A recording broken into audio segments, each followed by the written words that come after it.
आप सभी का स्वागत करता हूँ मेरे channel sweet counsellor and critic के साथ।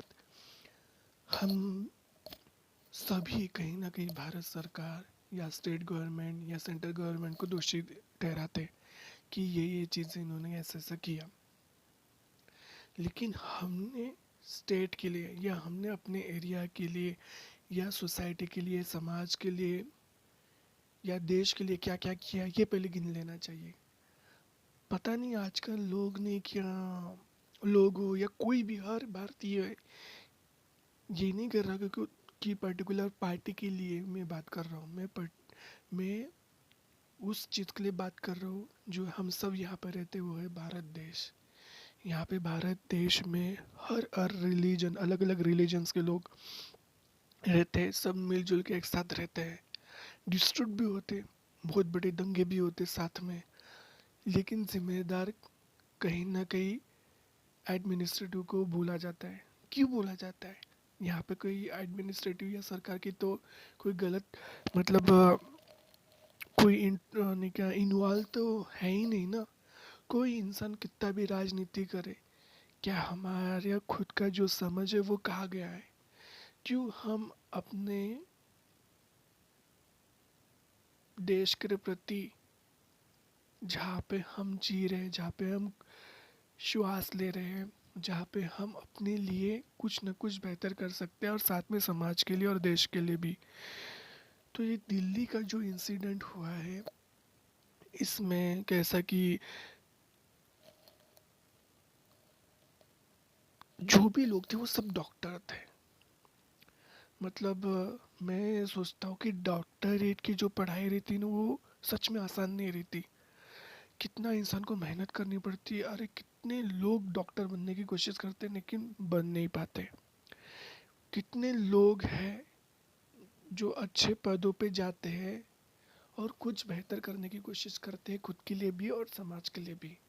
मैं खुद के लिए भी और समाज के लिए भी वो बेहतर करते, ये मैं पॉजिटिव इंटेंशन से कर रहा हूँ। तो हम्म, कहीं देखते हैं कहीं मर्डर हो रहा है, कहीं पे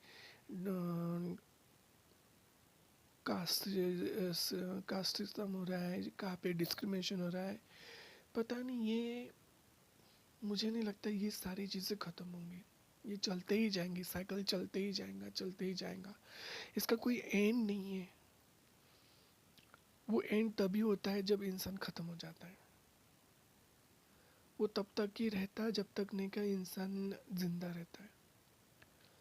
हर हर चीज़ में कोई न कोई इंसान कुछ अलग करने की कोशिश में वो गलत रास्ता क्यों अपना लेता है, मुझे समझ में नहीं आता है। मानता हूँ हर किसी के लाइफ में स्ट्रगल लाइफ रहता ही है, चाहे शुरुआत में रो या एंडिंग में रो, वो रहता ही है। आपको हर किसी को, चाहे मैं रो या कोई भी मेरे अलावा कोई भी इंसान हो, उसको स्ट्रगल करना ही पड़ता है। इंडिविजुअल स्ट्रगल करना ही पड़ता है। इसका मतलब ये नहीं कि कोई गलत तरीका यूज़ करके आप गलत डायरेक्शन पर ले चले जाए, ये नहीं कर सकते आप। कितना भी कोशिश कर ले, आपको वो स्ट्रगल फेस करना ही पड़ता। क्योंकि अगर जिसके साथ जितना बुरा स्ट्रगलिंग टाइम रहेगा, वो उतना ही समाज को जागरूक कर पाएगा, उतना ही वो निखर कर निकलेगा।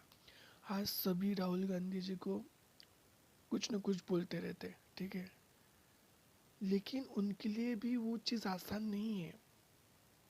आपको कोई भी इंसान सिखा रहा है, बोलना सिखा रहा है, ये सिखा रहा, वो सिखा रहा, लेकिन एज अ पर्टिकुलर वो कौन से बैकग्राउंड से आते थे वो हमें देखना बहुत ज़रूरी है। क्योंकि जो इंसान जिस बैकग्राउंड से आता है, उसका हर चीज़ को देखने का नज़रिया अलग रहता है और उससे वो चीज़ें दिमाग में डाली जाती है, जिस वजह से वो उस नज़रिए से देखने लग जाता है। राहुल गांधी और मोदी जी की कभी आप तुलना नहीं कर सकते, क्योंकि दोनों का बैकग्राउंड बहुत ही डिफरेंट है। इसलिए आप उन्हें उस नज़रिए से देखेंगे कि एज वो जो जो साइड से आया है वो बहुत डिफ़िकल्ट साइज़ है दोनों के लिए भी।